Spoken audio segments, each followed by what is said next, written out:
Hello at Meowdy YouTube! We are back with Casual Geographic. This one is you have no idea how weird giraffes are. It is a running joke already in my stream. I kind of roast giraffes all the time. I love them. Absolutely love them. But it is a running joke. But let's dive on in. You know you shouldn't have clicked on this video, because now you're going to find out what giraffes sound like. You went your whole life thinking they don't make a sound, but you bet giraffe they do.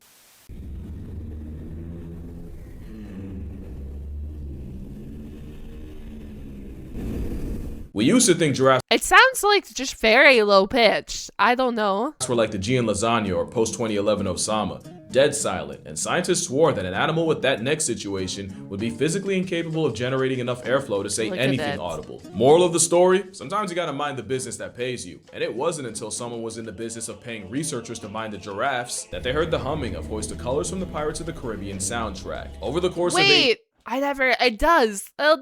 years, they recorded nearly 1,000 hours of audio of giraffes in zoos, and they found that giraffes will hum to each other in the dead of night. Although if they would have listened to the locals, they would have found out sooner. Because over 100 residents in Pangton complained of a creepy droning sound coming from the zoo's giraffe house. Sounds that folks were claiming were making them physically sick, to the point where they made a petition to incite an investigation, and the zoo both declined to comment, but also said it wasn't a giraffes, but also said their lawyers would be looking into it. Gee, I thought you said no comment. So you know this study must have been I swear I keep hearing a creepy droning next door. I live at ground level and we have no neighbors. Some of you owe me an apology. And meanwhile, it's just the giraffes humming to each other at nighttime. vindicating. As for the zarafa, we now know what the giraffes say, but we still don't know why. Interesting. It could be how giraffes keep track of each other at night. Maybe it's how a beast with a trachea to LeBron's long snores. Maybe it's a demonic giraffe ritual. Or maybe it's like birds Do you guys look at giraffes and you just wonder like what the heck happened? Or no, maybe you guys don't wonder that. I wonder that. where to us, there's no meaning, but to them, the intentions are rated. And that is only the surface of how weird this walking didgeridoo is. They are weird. They are weird. Insane giraffes are as a concept. Like, you might not realize, the closest you can get to Jeff Goldblum's wet dream is by rage baiting the tallest animal alive. I should say too, fun fact, if you guys didn't know this, giraffes and humans have the same amount of cervical vertebrae. And you guys might be like, excuse me? Take that into effect. We have the same amount as vertebrae as the giraffe does. We are not as tall as the giraffe. They have a super elongated one. Earn you a one-way ticket to Geographic Park. Now, ignoring whatever they did to get Jeffrey that active, one of the consequences of being the tallest is despite a motivated giraffe nearly breaking 40 miles per hour, gosh. they're sentenced to life of running the way we do in dreams. They could be running from certain death, but damn it, they're gonna look majestic doing it. To be fair, if you make a giraffe do all that, I'm on his side. You deserved it. Another consequence is this video right here. This video went viral because it was the first time many realized that an animal with a neck longer than the prohibition has to tank inclement weather right to the face. Fun fact, giraffes don't use slurs. But the day we learn how to ask one how's the weather up there in Giraffes, they'll start. But nature didn't completely leave them out to dry. I mean, obviously. Nah, but they do have a trick in plain sight. Those iconic giraffe patches also have a network of blood vessels. That's like a... Do you guys feel bad for the giraffes? They just gotta be raw dogging the weather out here. Does that make you feel sad for giraffes? No? built-in thermostat where they can expand to release warmth to stay cool during the heat of day, but can also constrict and hold heat in times like when they have to raw dog a rainstorm. Also, the nature of being the tallest means it's actually more dangerous for them to lay down in the rain than just stand up to the storm. Now, the chances a giraffe gets struck by lightning are very, very low. They're still 30 times more likely to get touched by Thor than a human. Now, the chances they get electrocuted on power lines is slightly higher. To be fair, that's human intervention and poor design. That's not their fault. That is hella poor design. If we know that we have giraffes out in the wild, why would you not make the power lines like taller? You know what I mean? Yeah, that is poor human design. We should have at least accommodated our freaking giant giraffe. Especially because having a neck and legs longer than a Monday in August already comes with problems nothing else can relate to. Giraffes have one hell of a childhood, and it starts with them getting dropped 6 feet flat on their face. Literally airdropped into existence. Yummy! Once again, a mother laying down to give birth would be the easiest lick of a lion's life. Also, as babies, we had doctors to slap us into breathing.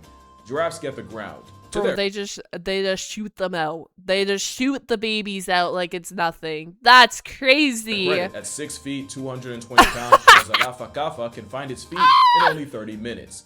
but they get reintroduced to their ground several times in the process. And in only a few hours, the baby giraffe can run in stride with its mother, which isn't a luxury, because there are many things to run away from as a newborn giraffe calf, and more than half will get snatched by actual predators. Luckily, the mother will defend them to the death, and a kick from over 2,000 pounds of motivated motherhood will leave a lion lying on the ground permanently.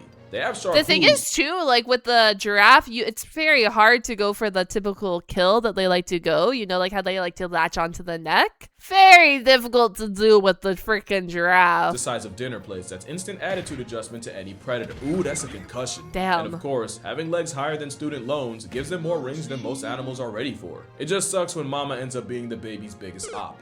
When I said the mother defends them to the death, sometimes she's the one delivering it. I have seen too many mothers trying to scare off lions only to end up river dancing on their child. Oh my gosh. Giraffe. No. Oh my gosh. Like the operation was a success, Giraffe. but the patient died. It takes 14 months for a mother giraffe to birth a calf, and only 0.2 seconds to accidentally delete her dependent. I'm not dumb to how 14 months is crazy. The sad thing is she doesn't really see what's happening. Because she thinks she's, you know, defending off the predator because she's so freaking tall. hard piloting 6-foot flesh stilts must be. But I've seen quadruple amputees shoot with more accuracy than a giraffe using her own legs. Oh my gosh. gosh. It's an accident. This was straight up intentional. And I still don't know why she did that. Things don't get much easier in zoos either, as captive giraffes have accidentally stepped and sat on their own children. The thing is though too, when it comes to childbirth in like any mammal species, there are some that will accept their children, and then there's some who like want to be a mother, but the minute the baby is hatched or the baby is delivered, they don't want anything to do with motherhood again. And like this is a trend among mammal species, not just giraffe species. You see this across all species for the most part. It's just like a thing. Fatal friendly fires are just another consequence of being tall. Another is that giraffes are one of the few mammals that can't swim, and they play river roots. Bro, they don't even need to swim. Dog, why do they even need to know how to swim? They could probably just walk across all these waterways for the most part. Every time they cross one. Yeah, you just know his heart drops straight to his stomach. And that ain't nothing, that's like a 2-story drop. At this point, it really feels like being tall is more trouble than it's worth, to the point where you gotta ask, why are they so tall in the first place? The answer might seem pretty obvious, but like the giraffe, it's more controversial and more complicated than you think. The easy answer is to say that giraffes evolved long necks to reach forward. No, I would say it's post-depression in animals. It's more of like, I don't know, if the baby's not healthy, or if it's a first-time mother, they kind of, unfortunately, lack a lot of the skills or like the balance to take care of it.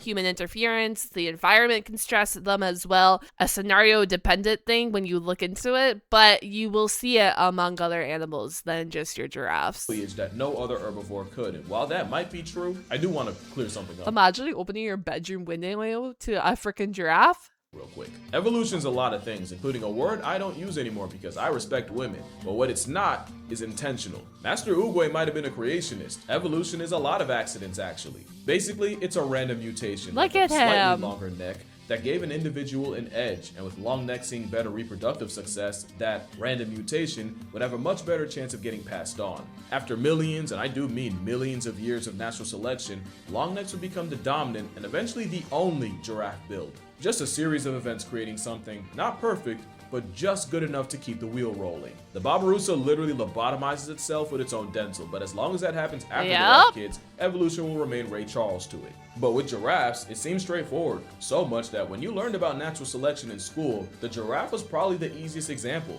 Now what if I told you we still can't agree on how the giraffe got this way? Every theory seems to have at least one good counter. It's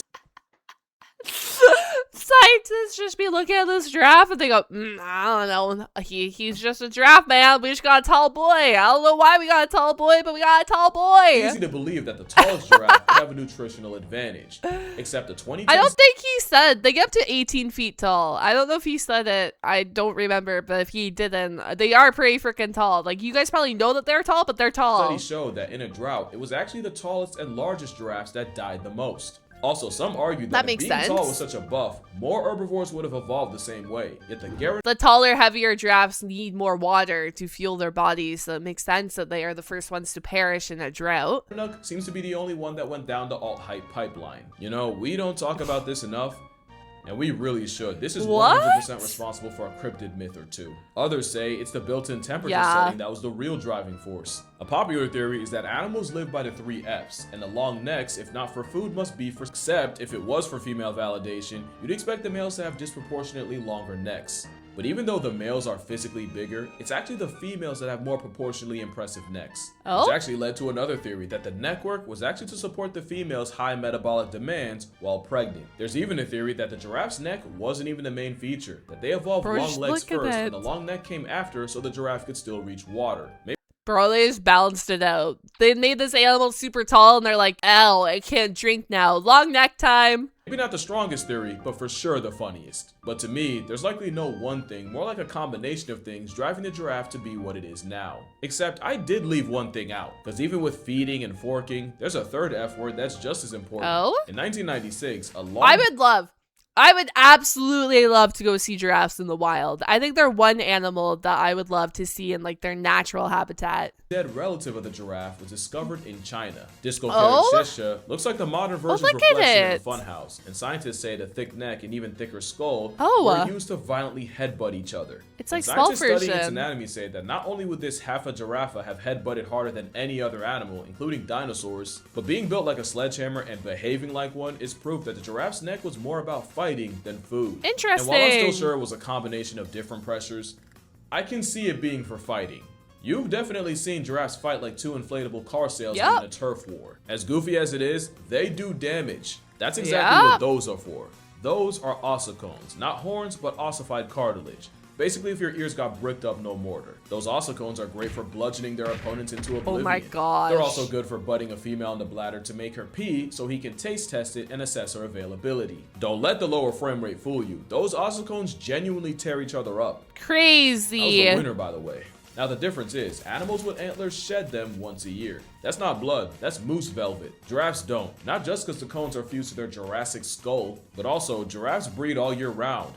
Which means they gotta be ready for smoke all year round. Like, you don't even know, Giraffe Fight Club genuinely goes crazy. Like, they have rules. The first one, I've already broken.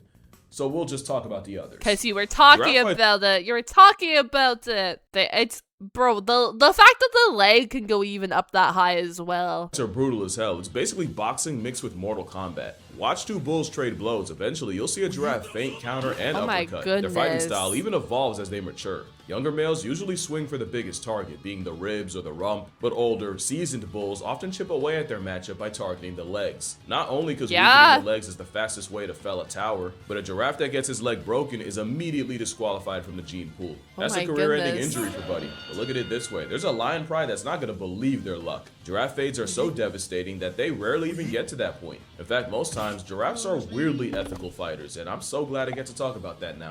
Giraffes are like the fact that he even put his like hoof on him or whatever after he knocked him down. At least the giraffes seem to know their limits. Like you said, they're ethical fighters. The minute one has the upper hand, it seems like the other backs off. Not all the time, but that's what it seems like overall. Baseball players, where they have a preference between swinging their neck to the left or the right. They have a preference? They'll actually respect each other's preference. In sparring matches, they'll line up head to tail if both fighters have the same preference. So like if 2 southpaws line up head to tail, both parties get to practice swinging to the left. With the same logic, if one's a southpaw and the other's orthodox, then they'll line up head to head with the right favoring fighter on the left. And if during a sparring match, one giraffe swings too hard and his momentum puts him out of position, both sides will stop, realign themselves, and briefly start again. Oh my gosh. It's a mutual respect. They go all out. That is a mutual respect. You know what that is, a mutual respect? The fact that they reset themselves, the fact that they line themselves up, they take into consideration left or right swingers. Incredible. You wouldn't expect from a camel leopard. That's not the only point of the giraffe's code. Giraffes also believe in weight classes. Researchers watching quickly realized that males will go out of their way to fight opponents as close to the same size as them, and will reject matches with males noticeably smaller. Okay, this is an actual ethical creature. Like, we've seen some fights where they don't give an F, and they just full send it 24/7.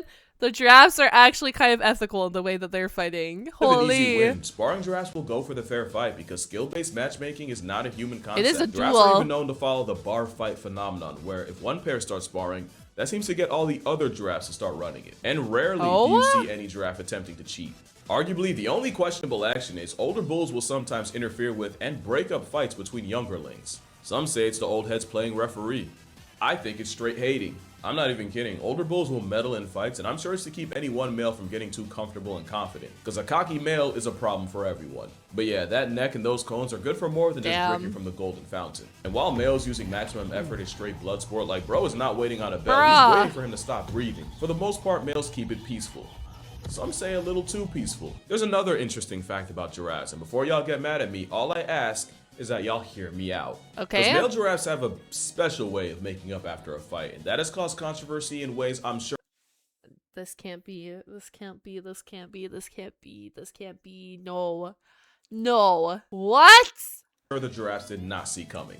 Giraffe sparring matches have been known to end with the two bulls caressing each other's necks and lightly nudging each other. It's believed it's how two males reinforce their bond and standing in the overall group. It's really no different from guys dapping each other up after a pickup basketball game. Basically, I'm good. You good? We good. That's what I thought, until his 4-foot pink lightsaber came out and he tried to mount the other. And it's that kind of behavior that has people saying this portrait mode stretching the neck unicorn is one of the gayest animals out there.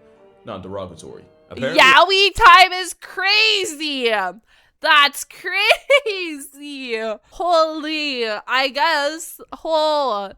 Okay. enough of these necking competitions come to a conclusion with at least one come to a conclusion. I see what you did there. I see what you did of the there. males doing so as well. Sometimes to completion. Sometimes they arrive long after they show up. There was a study in Tanzania on the social life of the giraffe, and in over 3,200 hours of observation, the team witnessed 17 instances of male-on-male mountings. The number of male-on-female, 1. So not only did 133 days of study amount to witnessing a traditional giraffe couple up once, the math means 94% of the explicit long-neck liaisons were between two males. That's how giraffes became the mascot of Brokeback Mountain, and you've had politicians get genuinely heated over the stretch neck sexuality. No. We do not have politicians getting heated over giraffes in the nature, in the wild, right? Right? So are giraffes gay? Listen, I'm gonna give my non-expert online opinion and pray y'all don't kill me. A lot of animals will mount to flex dominance or to bond. Dogs do it, bison do it. Go to any locker room and you might see the football team doing it, and they say it's not gay. Male lions might be the most famous for doing it, but it's more social than sexual. Giraffe male mounting is likely for dominance, and that 94% is probably more about giraffes being rare to witness actually mating in the first place than 90% of giraffes just. Well, it's probably like I would assumption here. I don't know. It's probably the victor of the fight, right? After he wins the fight, then he's, you know, free to do what he pleases, I guess. The other way. I do think it's a little bit of putting human traits on an animal with no concept of gay. Like you gotta remember, we are the only species on Earth that goes out of its way to say pause. Giraffe don't give well, they might give one. Jokes aside, male giraffes can mount each other without it being sensually explicit. The same way they can taste a female's bladder assets without, you know, being into that. But with a giraffe, they might do gay shit, but I don't mean gay. And that's on being an ally. But like I said, the kosher camel is so much weirder than you think, and that's not a joke. Giraffes are kosher, biblically accurate. Bet giraffe on that. How about the fact that we only just found out that there are actually 4 species of giraffes, and we only know that because we just found that out? I love science. I love researchers. Oh my gosh. The conservation group decided to test their DNA for funsies, and that test showed that the northern, southern, reticulated, and Maasai giraffes are all completely different species. Cool. In total, there are 7 subspecies of the giraffe. Some are endangered, some are critically endangered. Oh no. See, now you done took the giraffes for granted. I bet. Yeah, this is and then previously they all just thought that they were giraffes. It wasn't until they actually did DNA analysis that they were like, oh, look at all these differences between their DNA lineage. That's cool. They didn't even tell you that some are silently going extinct. No. Experts literally call it a silent extinction because while you weren't paying attention, the Kordofan giraffe is silently getting canceled. And the new being about to be in past tense. Which would be a shame because giraffes are like nothing on Earth. Which is another fact. Giraffes have the strangest cousins. The pronghorn antelope is actually more of a giraffe, and the okapi was nature's first day using Microsoft Paint. And speaking of the pronghorn, we just did a video on the pronghorn last week. If you guys want to go check it out, it'll be linked down below. Basically the giraffe of the jungle. They're just too weird to not get a video of their own. So that's gonna do it for this video. Drink water, hug your mother, touch grass, hug your father. If you're like me and giraffes dropping is your newest concern, I'm gonna be donating to the Giraffe Conservation Foundation. Nice. Link in the description if you'd like to as well. Cute. And I will see y'all. I love casual. I love casual so much. I don't know why you would drive full force, like, or he was driving slow, but you should just be driving a lot slower around a giraffe.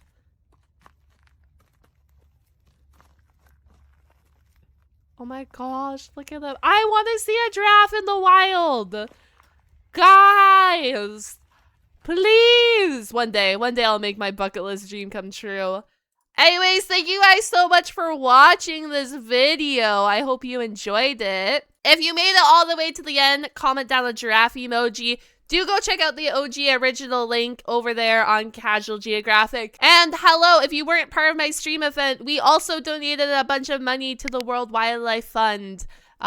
We did a big stream fundraiser thingy, so that was cool. I thought I should let you guys know that. But I'm gonna let you guys go. Have a wonderful day. Catch you on the flip side, and goodbye, YouTube.